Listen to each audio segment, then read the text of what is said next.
Hi అండి అందరికీ. ఎట్లున్నారు? మస్తున్నారులే. మళ్ళీ ఒక కొత్త వీడియోతో అయితే మేము ముందుకు వచ్చాను. ఈరోజు స్నాక్స్గా పాలకూర పకోడీ, మిరపకాయ బజ్జీ చేస్తున్నాను. మీరు కూడా చూసేయండి. నాకు చాలా ఇష్టమైనది మిరపకాయ బజ్జీ. అందులో ఈ రోజుల్లో చాలామంది పానీపూరి, చాట్, ఎగ్ పఫ్, సమోసా తింటారు. కానీ నేను మాత్రం మిర్చి బజ్జీనే తింటాను. ఎండాకాలం, వర్షాకాలం, చలికాలం కాలాలతో పని లేకుండా ఎప్పుడైనా మిరపకాయ బజ్జీనే తింటాను. నేను ఎక్కువగా పాలకూర పకోడీ, తోటకూరతో వడ చేస్తాను. చాలా బాగుంటుంది. పిల్లలకి ఈరోజు సెలవు, ఇంట్లోనే ఉంటున్నారు. సెలవు రోజు అందరం కలిసి ఏదో ఒక సినిమా చూస్తాము. మరి సినిమా చూసినప్పుడు తినడానికి ఏదైనా ఒకటి ఉండాలి కదా. అందుకే పిల్లలకి 2 రకాల స్నాక్స్ చేస్తున్నాను. పకోడీ వాళ్ళ కోసం, నాకేమో మిర్చి బజ్జీ. అవి తింటూ సినిమా ఎంజాయ్ చేస్తాం. అవును, ఇప్పుడు కొత్తగా రిలీజ్ అయిన సంక్రాంతికి వస్తున్నాం సినిమా మీలో ఎంతమంది చూశారు? నేను మాత్రం చూడలేదండి. నాకు ఎక్కువ థియేటర్లో మూవీస్ చూడడం ఇష్టం ఉండదు. నేను చూసిన లాస్ట్ సినిమా హనుమాన్. మీరు నమ్ముతారో లేదో కానీ అప్పటి నుండి ఇప్పటి వరకు సినిమాకే వెళ్ళలేదు. నాకు ఇష్టమైన హీరో వెంకటేష్ సినిమాకి వెళ్దామని అనుకుంటే మా పిల్లలకేమో అస్సలు బాగాలేదండి. జలుబు, దగ్గు అస్సలు తగ్గట్లేదు.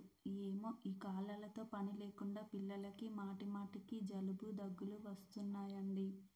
ఎండాకాలంలో కొట్టాల్సిన ఎండలు, వర్షాకాలంలో పడాల్సిన వర్షాలు చలికాలంలో పడడం వల్లనో ఏమో కానీ ఎప్పటికీ దగ్గులు, జలుబులు ఉంటూనే ఉన్నాయండి పిల్లలకి.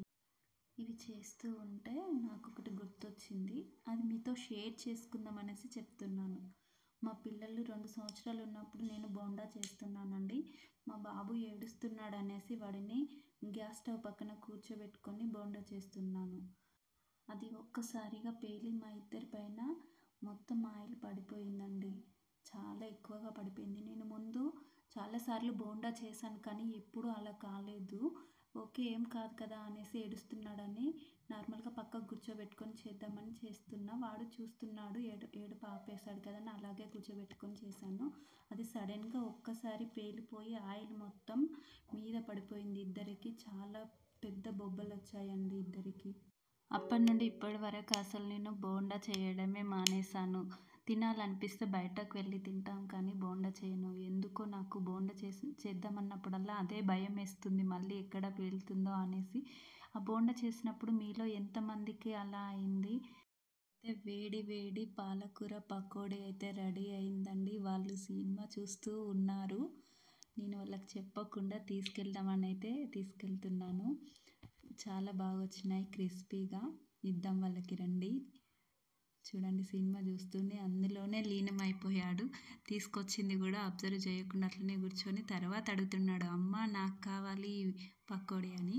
మా పాప ఏమో చాలా ఎంజాయ్ చేస్తూ అమ్మ బాగున్నాయి అమ్మ, థ్యాంక్ యూ అమ్మ అని చెప్పింది. ఇప్పుడు చూడండి అసలు తినుకుంటా ఫుల్. సినిమా చూసినప్పుడల్లా తినడానికి ఏదో ఒకటి ఉండాలి మా బాబుకి. డే ఉంటే చాలండి, టీవీ లేదా మొబైల్ అంటూనే ఉంటారు. అందుకోసమే డైలీ కాకుండా హాలిడే ఉన్న రోజు మాత్రమే పెడతామనేసి టీవీ ఓన్లీ సాటర్డే, సండే పెడతాము. అవి తినుకుంటూ మమ్మీ బాగున్నాయి చూపి, నన్ను చూపి అనుకుంటూ తింటున్నారు. వాళ్ళకి చాలా నచ్చాయంట.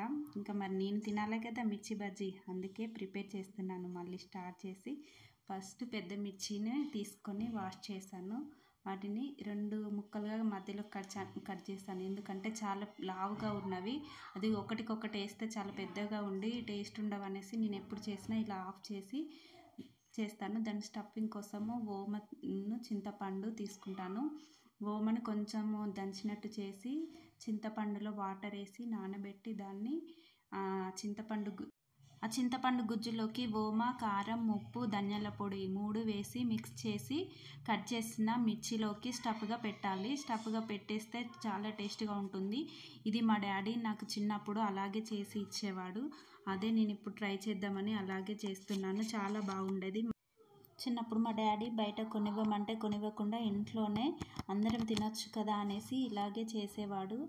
మా మమ్మీకి అస్సలు చేయడం రాదు, అందుకే మా డాడీనే చేసేవాడు. ఇంట్లో ఏవైనా స్నాక్స్ చేయాలంటే మా డాడీ, మా మమ్మీ ఇద్దరు కలిసి చేస్తారు. ఇద్దరు చేస్తేనే బాగుంటుంది, తొందరగా అయిపోతుంది అనేసి కలిసి చేసేవాళ్ళు. చాలా టేస్టీగా ఉండేది. అలాంటి మిర్చి బజ్జీ ఎక్కడ తిన్నా కూడా అంత టేస్ట్ అయితే రాలేదు. నేను ఇన్నిసార్లు ట్రై చేసినా నాకు కూడా అంత టేస్ట్ అయితే రాలేదండి. వాళ్ళు ఏముంటుందో కానీ పెద్దవాళ్ళు చేసే వంటలు చాలా టేస్టీగా ఉంటుంది. అదే ప్రాసెస్ అదే వేలో మనం చేసినా కూడా అంత టేస్టీగానైతే రావండి, ఎందుకో తెలియదు. పెద్దవాళ్ళు చేసిన ఏ వంట అయినా బాగుండేది. అప్పట్లో మా అమ్మమ్మ శనగపిండితో బొబ్బడాలు అనేసి చేసేవి, నాకు చాలా ఇష్టము. అందరం కలిసి తినేసరికి ఒక్కసారి మొత్తం ప్లేట్ ఖాళీ అయిపోయేది. మనకెవరైనా పోటీగా ఉన్నారంటే మనకు తెలియకుండానే తినేస్తాం, ఎక్కడ వాళ్ళు మనకంటే ఎక్కువ తింటారేమో అనేసి. కానీ ఇప్పుడు తినాలంటే అంతలో తినలేకపోతున్నాము. శనగపిండిలోకి నేను కొంచెము పసుపు, ఓమ, ఉప్పు వేసాను, అంతే. వాటర్ వేసి కొంచెం కొంచెం జారుడుగా కలుపుకోవాలి. కొంచెం తిక్కుగా అనిపిస్తే మరికొన్ని వాటర్ వేసుకొని కొంచెం లూజ్గానే కలుపుకోవాలి. మనం చేయి పెట్టి చూస్తే మన వేలికి ఎంత మందంతో అంటుకుంటుందో అంత మందం ఆ మిర్చి బజ్జీకి అంటుకుంటుంది. చూసారా, ఆ థిక్నెస్ ఉంటే సరిపోతుంది. ఒకసారి మిర్చిని డిప్ చేసి చూస్తే మనకి చూడండి అలా స్టిక్ అయితే చాలండి. ఇప్పుడు రెడీ అయినట్టు. వేడి అయిన ఆయిల్లోకి మనం ఒక్కొక్కటి మిర్చిని వేసుకుందాం. నాకు ఆయిల్ అంటే ఫుల్ భయం, అందుకోసమే మెల్లగా ఒక్కొక్కటి వేస్తున్నాను. మీలో ఎంతమందికి ఆయిల్ వేసేటప్పుడు ఇలా జాగ్రత్తగా మెల్లిగా వేస్తారు, మీద పడుతుందనేసి. నాకు మాత్రం చాలా భయం అండి, అందుకే మెల్లిగా ఒక్కొక్కటి టైం తీసుకుంటూ వేస్తున్నాను. ఆహా, మొత్తానికి మాత్రం నా మిర్చీలు కూడా రెడీ అవుతున్నాయి. వాళ్ళు పాలకు పకోడీ తింటున్నారు కదా, నేను ఎందుకు లేట్ చేయాలి, నేను కూడా త్వరగా వెళ్ళి వాళ్ళతో జాయిన్ అవ్వాలి కదా, అందుకోసమే మొత్తం వేసేసాను.